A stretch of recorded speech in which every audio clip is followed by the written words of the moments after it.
आज ज्ञान की देवी माता जी आज फिर से ज्ञान देने आ गई यूट्यूब पे।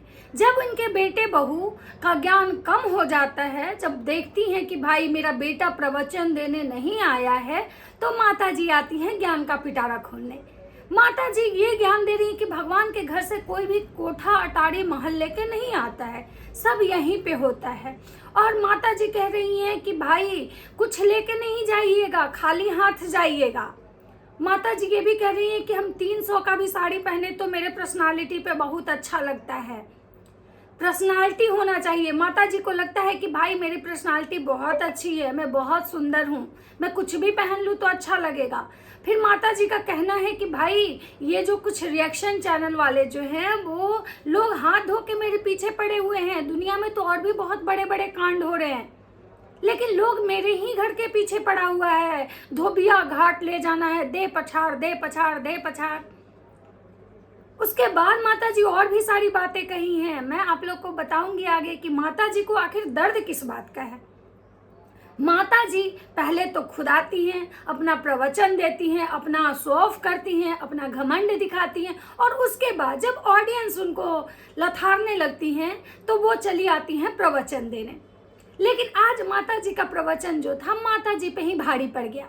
माता जी को वो ऑडियंस लथारी है कि माता जी को अपना कमेंट सेक्शन बंद करके भागना पड़ा। लेकिन माता जी तो है लत्थर, माता जी को कोई भी कितना भी गाली दे दे कुछ भी, क्योंकि माता जी वही माता जी हैं भाई, जिनके जो पूत हैं, जो कुपूत है, इतना बड़ा कांड किए हैं, गाली खा खा के भी पैसे जो बटोर रहे हैं, ये उन्हीं की माँ है, तो ये कम कैसे होंगी। तो दोस्तों आज मैं बात करूंगी कि माता जी के प्रवचन क्या क्या थे, और माता जी का प्रवचन जो है, ये माता जी जो लोगों को सुना रही है, इनको कहाँ सुनाना चाहिए, ये ज्ञान इनको कहीं और देना चाहिए, लेकिन ये गलत जगह पे आके ज्ञान बांट रही हैं। तो चलिए दोस्तों को वीडियो को स्टार्ट करते हैं बिना देरी किए हुए। तो नमस्कार दोस्तों, कैसे हैं आप लोग। उम्मीद कर रही हूँ बहुत अच्छे होंगे, स्वस्थ होंगे, मस्त होंगे और अपने काम में व्यस्त होंगे। ज्ञान की देवी माता जी का फिर से आज ज्ञान प्रकाशित हुआ वाईटी वाले गोला पे। माता जी ये ज्ञान यहाँ आके बांटती हैं कि पैसा नहीं खर्च करना चाहिए, साड़ी कपड़े में पैसा लगाना चाहिए, भाई गोल्ड में इन्वेस्ट करो, प्रॉपर्टी में इन्वेस्ट करो। ये ज्ञान माता जी आके वाईटी पे देती हैं। मैं माता जी से ये पूछना चाहूंगी कि माता जी ये ज्ञान जो हमें आप देने आई हैं, जो ऑडियंस को आप दे रही हैं, ये ज्ञान अपने बेटे को क्यों नहीं देती हैं। जब आपका बेटा रंगारंग कार्यक्रम में नचनिया नचा रहा था, इतना शो ऑफ कर रहा था, 5वीं बार के शादी में बुढ़ौती में, समझिए कि 5वां बार का मैरिज एनिवर्सरी बुढ़ौती होता है, उसमें जब रंगारंग कार्यक्रम कर रहा था, उस समय ये ज्ञान आप उसको काहे नहीं दी थी। क्यों, मैरिज एनिवर्सरी सिंपल तरीके से भी मनाया जा सकता था। एक दिन की, चलिए मानते हैं कि बहुत भी उसको शो ऑफ करना था, तो एक दिन की पार्टी, ये 5 दिन का रंगारंग हल्दी मेहंदी करके 5वें साल में कौन मैरिज एनिवर्सरी मनाता है। तो ये ज्ञान आप उसको काहे नहीं दी, जो ज्ञान आप लोगों को बांट रही हैं। और आपको क्या लग रहा है कि आप ही सबसे बड़ी ज्ञान की भंडार हैं। आपके जैसा ज्ञान देने वाले हर घर में हर किसी की मम्मी, चाची, मौसी, बुआ, नानी सब बैठी हुई हैं। तो आप अपना ज्ञान जो लोगों में छींट रही हैं, परोस रही हैं, ये ज्ञान कम से कम आपको अपने बेटे को देना चाहिए था। तो ये ज्ञान आप गलत जगह पे बांट रही हैं। उसके बाद माता जी कह रही हैं आप यहाँ से जाएंगे तो खाली हाथ जाएंगे। ये तो सबको पता है, ये तो हर किसी को पता है कि भाई जो लोग आते हैं मुट्ठी बंद करके जाते हैं खुले हाथों से। ये भी सबको पता है कि भाई कोई भी भगवान के घर से आता है तो महल अटारी लेके नहीं आता है, तो किसी चीज का घमंड नहीं करना चाहिए। लेकिन लगता है कि सबसे ज्यादा अगर घमंड दिखता है तो आप में दिखता है, आपके बेटे में दिखता है, आपके बहू में दिखता है, आपकी जो बेटी हैं, जो बेंगलोर वाली जिज्जी जिनको बहुत अकड़ है, उनमें दिखता है। कम से कम इतने तो जो लोग हैं, आपकी बड़की बहुड़िया, बड़का बेटा, बड़की बेटी, अब मतलब आपकी जो अपनी सगी बेटी और आप में, इन लोगों में तो इनकी बातों में घमंड कूट कूट के दिखता है। तो ये ज्ञान जो आप लोगों को दे रही हैं, ये ज्ञान आप उनको दीजिए ना माता जी, शायद आपके घर का, आपका खानदान ना सुधर जाएगा। आप जो दूसरे को संस्कारी बातें आप लोग को हम सिखा रहे हैं, ये जो बोलती हैं, आप अपने लपूड़े बेटे को क्यों नहीं सिखाएं, क्यों नहीं सिखाएं। और आपको लगता है कि मेरे बेटे से एक गलती हुई मेरे बेटे से, जिसके लिए रोज मेरे ही परिवार को ट्रोल किया जाता है। आपके बेटे से गलती नहीं हुई है, आपके बेटे से गुनाह हुआ है। आपके बेटे ने एक औरत का नहीं मतलब सम्मान का हनन किया है। आपके बेटे ने मतलब कितनी औरतों का मान सम्मान का हनन किया है। आपका बेटा किसी की खुशियां खा गया, किसी का जीवन बर्बाद कर दिया। आपकी बहू किसी का खुशियां खा गई, किसी का जीवन बर्बाद कर दी, किसी के लाइफ को ऐसे मोड़ पे लाके रख दी कि उसके पास मरने के सिवा कोई रास्ता नहीं था। वो तो शुक्र मनाइए ऊपर वाले का और शुक्र मनाइए उसके परिवार वाले का कि जो उसने उसके बुरे परिस्थिति में उसका साथ दिया। और आप एक छोटी सी गलती कह के सब कुछ खत्म कर दे रही हैं। मतलब आपका बेटा जो किया वो छोटी सी गलती और बाकी जो आपको बोलते हैं वो गुनाह हो जाता है। तो माता जी ये ज्ञान जो है ना अपने बेटे बहू को दीजिए, उनको सबसे ज्यादा जरूरत है इस चीज की। क्योंकि आप आज भी आपका बेटा नहीं सुधरा है। आज भी आपको लगता है ना कि मेरा बेटा एक गलती कर दिया और उसके बाद अब हम लोग बहुत सिंपल ये कर रहे। नहीं, आज भी आपका बेटा अगर वाईटी पे जिस दिन आता है, जिस दिन वो मतलब क्या बोलते हैं उसको नल्ला बैठा होता है ना, जिस दिन अगर वो वीडियो शूट नहीं करता है, वो मोबाइल उठा के 10 से 15 मिनट का वीडियो बनाता है, उसमें भी वो दूसरे को टारगेट करता है। वो लाइव में आता है 1 से 1.5 घंटे का, वहां भी वो दूसरे को गालियां देता है और टारगेट करता है। और आप कह रही हैं ये गलती, और माता जी कह रही हैं कि हमें मतलब हम सबको लेके चलते हैं। तो मैंने माता जी के ही कमेंट सेक्शन में इनके खुद के ऑडियंस जो इनकी वीडियो 4 साल 5 साल 10 साल से देख रही है, वो लोग कमेंट कर रहे हैं कि आपकी देवरानी की जो बेटी है जिसका नाम आप बार बार ले रहे हैं, बार बार वीडियो में दिखा रहे हैं, वो बच्ची 4 दिन से एक ही कपड़े पहनी हुई है। आप इतनी ही दानी है माता जी, इतना ही आप मतलब परिवार को लेके चलने वाली हैं, तो आपको तो कम से कम ये चाहिए था कि उसके सब बच्चों को ढंग के कपड़े दे। तो आप क्या करती हैं, आप विशाल मेगा मार्ट जाती हैं, 4 कपड़े खरीदती हैं 100-200 के, और उसके भी आप वीडियो छापती हैं और वीडियो डॉलर कमाती हैं। उसके बाद आप कह रही हैं कि हम मतलब जब दुबई जा सकते हैं, जब हम दुबई जा सकते हैं, मलेशिया जा सकते हैं, 1.5 लाख का फोन खरीद सकते हैं, तो हम क्या 1.5 लाख की साड़ी नहीं खरीद सकते हैं? अरे माता जी, तो दोनों बात तो आप ही बोल रही हैं। आप ही एक तरह से ये ज्ञान दे रही हैं, एक तरफ कि भाई पैसे की बर्बादी नहीं करनी चाहिए, और एक तरफ आप ही हैं जो पैसे की बर्बादी कर रही हैं। क्यों? आपके उम्र में 10,000 के भी फोन लोग चला रहे हैं, लेकिन आप तो भाई बहुत बड़े सेलिब्रिटी की माँ हैं।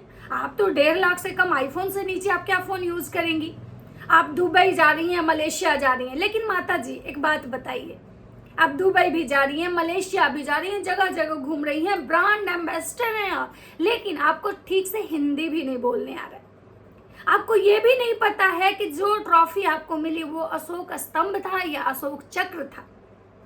लेकिन आप तो एक संचालिका हैं, प्रधाना अध्यापिका हैं, आप दूसरे के बच्चों को ज्ञान देती थी। क्या आप ज्ञान देती होंगी? वो तो खैर अब उनके माँ बाप अभी जब आपके वीडियो देखते होंगे, जब रिएक्शन वाले या आपके ऑडियंस जब उस चीज़ को करेक्ट करते हैं ना, तो उनके माँ बाप को बहुत अफसोस होता होगा कि कहाँ हमने अपने बच्चों को पढ़ाया, कैसे हमने अपने हाथों से अपने बच्चों का भविष्य खराब किया। और आज माता जी फिर से वही गाना गा रही है। माता जी का एक बहुत बड़ा मतलब क्या बोले नेगेटिव पॉइंट्स, अपने मुंह मियां मिट्ठू बनना। और उसके बाद माता जी जब रिएक्शन वाले को कहती हैं कि आप लोग मेरे ही पीछे पड़े हुए हैं, तो माता जी जब रिएक्शन वाले आपके पीछे पड़े हुए हैं, तो फिर ये कमेंट सेक्शन में जो आपको इतनी गालियां पड़ रही हैं, इतने नेगेटिव कमेंट्स जिसकी वजह से आपको कमेंट सेक्शन ऑफ करना पड़ा, तो ये लोग कौन है? ये तो रिएक्शन वाले नहीं हैं। और ये लोग आपको इस टाइप से गालियां इनको पड़ रही हैं गाइस कि अगर आप देखेंगे तो आप इनके कमेंट सेक्शन जाके देखिए, जिसको माता जी ने ऑफ कर दिया था, लेकिन फिर माता जी से शायद बर्दाश्त नहीं हुआ, क्योंकि माता जी को कहीं ना कहीं ये डर हो गया है कि अगर हमारी ऑडियंस हमसे गुस्सा हो जाएगी तो हमें व्यूज नहीं आएंगे। और माता जी को तो व्यूज का बहुत ज्यादा भूख है, बहुत ज्यादा भूख है। माता जी जब देखती हैं कि मेरे बेटे बहुत शांत हो रहे हैं, तो माता जी खुद कंट्रोवर्सी में कूद जाती हैं व्यूज बटोरने के लिए। और आज भी माता जी फिर वही काम कर रही हैं। एक साड़ी का माता जी ने इतना बवाल काटा है, इतना बवाल काटा है कि डेली माता जी आ रही हैं और प्रवचन देके जा रही हैं। अगर सामने वाले ने आपको साड़ी के लिए बोला तो गलत कहाँ बोला माता जी? आपका बेटा इतना बड़ा बनता है, इतना आप बड़े बनते हैं, रोज आप मतलब फ्लाइट से घूमते हैं, होटल में घूमते हैं, यहाँ घूमते हैं, दुबई मलेशिया घूम रहे हैं, और 1 लाख की आप साड़ी नहीं पहन सकती हैं? तो उस समय आप आ जा रही हैं ज्ञान देने, उसके बाद देखिए मैं आपको बताती हूँ दोस्तों कि इनके खुद के मतलब जो इनके सब्सक्राइबर हैं उन लोगों ने क्या कर कि सब ज्ञान तो ठीक है, थोड़ा बहुत अगर भी कर लेंगे, बट ये सब अब बच्चों को सिखाइए ना, वो ही तो मांगेंगे ना, ये सब सत्य है। उसके बाद है आंटी जी क्या है ये आपकी असलियत है, दूसरों को ज्ञान दे रही हैं और अपनी ही सीधी सादी बहू का मजाक बना रही हैं, वो भी इतना गंदा कि आपकी आदत है अपने मुंह मियाँ मिट्ठू बनने की। और उसके बाद आंटी जी कह रही हैं कि भाई मैं इसमें बहुत सारे ऐसे कमेंट्स हैं, मैं यहाँ पे लगा दूंगी स्क्रीन पे। आंटी जी का कहना है कि मेरी बड़ी बहू को तो लोग नज़र लगा दिया, लेकिन मेरी छोटी बहू को नज़र मत लगाइएगा। तो आंटी जी मैं एक चीज़ आपसे पूछना चाहूँगी, जिस दिन आपकी बहू के बारे में कोई थर्ड पर्सन, आपकी गोद ली हुई बेटी जब ये ब्लेम लगाई थी कि मुझे नज़र लगा, मेरा मतलब मिसकैरेज अंबाला वाले घर में हुआ, तो आप बहुत तिल मिला गई थी कि मेरी बहू को डायन लोग बोल रहा है, मेरी बहू को बोल रहा है किसी की खुशियाँ खाने वाला, मेरी बहू को मतलब बहुत सारे नाम बोले जा रहे हैं, मेरी बहू किसी की खुशियाँ नहीं खा सकती है। आप अपने बहू के मतलब इसमें बहुत बड़ा सा प्रवचन देने आई थी कि मेरी बहू बहुत अच्छी है, बहुत लकी है, बहुत मेरे घर के लिए बहुत भाग्यशाली है। तो माता जी आज आप किसको कह रही हैं? जब आपकी बहू आपके घर के लिए भाग्यशाली है, तो आज आप ऑडियंस को कह रही हैं कि ऑडियंस आपकी बहू को नजर लगा रहा है, आपके ऑडियंस ही। और यही ऑडियंस जो आप कह रही है कि मेरी बड़ी बहू को ऑडियंस नजर लगाया, तो आप शायद भूल गई कि यही ऑडियंस जिस दिन आपकी बड़ी बहू खेत में बैठ के रोने गई थी, जिस दिन आपकी बड़ी बहू लाइव में आके ये बोली थी कि मेरा पति मेरा चैनल छीन लिया, मैं दूसरा चैनल बनाई हूँ, आप लोग प्लीज सपोर्ट कीजिए, और रातों रात वो चैनल 1 लाख हो गया था।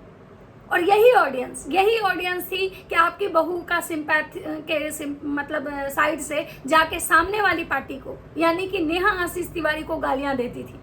यही वाली ऑडियंस थी जो आप लोगों को आज यहाँ तक लाई है। और आज आप उसी ऑडियंस को ये कह रहे हो कि मेरी बहू से दूर रहो, मेरी बहू को नज़र मत लगाना। एक बहू को तो नज़र लगा ही दी है, मतलब आपको कोई नज़र लगाने बोले तो आपको मिर्ची लगती है, लेकिन यही नज़र लगाने आप किसी और को बोल रहे हो तो बहुत अच्छी बात है। माता जी ये तो दोगला वाला स्वभाव है ना। वैसे आपके तो खैर शायद खून में ही है, क्योंकि आप लोग जब भी बात करते हो अपने को अच्छा और दूसरे को खराब बनाते हो। और इनको बहुत दुख है कि भाई मेरे बेटे बहू बहुत सारे, तो इनको बहुत सारी ये भी कमेंट्स आए हैं कि अपने बेटे बहू को बोलो कि जैसे रोड पे नशेड़ी के टाइप से नाच रहे थे उसको थोड़ा कंट्रोल करे, जैसे फ्लाइट में हरकतें कर रहे थे आपके बेटे बहू उसको थोड़ा कंट्रोल करे। और माता जी आज ये ज्ञान दे के गई है, फिर 2 दिन बाद आएंगी ऑडियंस से माफ़ी मांगने कि हम आप लोग को नहीं बोले थे, हम तो कुछ रिएक्शन वाले हैं उनको बोल रहे थे। जो कि सच्चाई ये है कि कहीं ना कहीं जब ये ब्लॉग डालती हैं तो सबसे पहला कमेंट जो होते हैं वो इनके ऑडियंस ही करते हैं, तब रिएक्शन वाले उस चीज़ को देखते हैं और रिएक्शन चैनल वाले उस चीज़ को पॉइंट आउट करते हैं। स्टार्टिंग कहीं ना कहीं इनके ऑडियंस से ही होता है। लेकिन माता जी डायरेक्टली इनडायरेक्टली आज अपने ऑडियंस को बहुत टारगेट की हैं, लेकिन माता जी शायद भूल गई कि ये ऑडियंस जो जिस घमंड में माता जी बात कर रही हैं, जो चीज़ का उनको घमंड चढ़ा है, ऐसा ना हो कि ये ऑडियंस उनको मतलब आसमान से नीचे ज़मीन पे गिरा दे, क्योंकि यही ऑडियंस लोगों को ऊपर अगर ले जाती है तो यही ऑडियंस इंसान के घमंड को भी तोड़ देती है। और कुछ ये जो लोग ब्लॉगर हैं जिनको आजकल बहुत घमंड का नशा चढ़ा हुआ है, तो वो दिन दूर नहीं है जब आप ही की ऑडियंस माता जी आपको बहुत ज़मीन पे गिराएगा। तो इसलिए उस दिन समझ में आएगा कि ऑडियंस का नज़र कितना अच्छा था या कितना बुरा।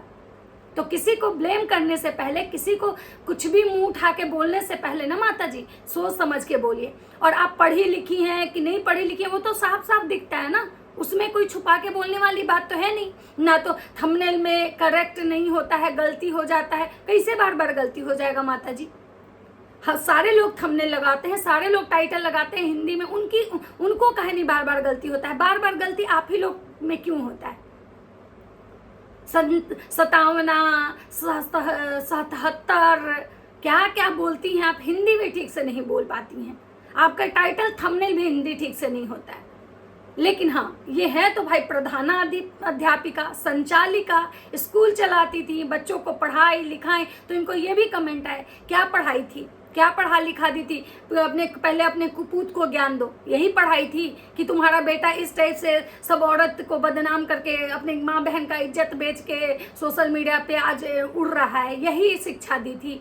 ऐसे ऐसे टाइप के कमेंट्स आए माता जी को, लेकिन माता जी अब इस बारे में एक भी बात नहीं बोली, एक भी कमेंट नहीं उठा के उस पर प्रवचन नहीं दी। तो प्रवचन किस पे दी? तो एक रिएक्शन चैनल वाली जो उनको बोली हैं और उस पे ये प्रवचन दे रही है, जो कि कहीं ना कहीं वो सही बोली हैं, वो बोली हैं, वो गलत नहीं बोली हैं, लेकिन माता जी पता नहीं उनको टारगेट कर करके बस उन्हीं का एक कमेंट लेती हैं और बस प्रवचन उस पर देती हैं। तो ये था माता जी के लिए एक छोटा सा मतलब वीडियो थोड़ा लंबा हो गया। चलिए इस वीडियो को यहीं पे विराम देते हैं, मिलते हैं नेक्स्ट वीडियो में। वीडियो अच्छा लगे तो लाइक कमेंट शेयर जरूर कर दीजिएगा और चैनल पे नए तो प्लीज़ सब्सक्राइब भी कर दीजिएगा। मिलते हैं नेक्स्ट वीडियो में, तब तक सबको बाय बाय, राधे।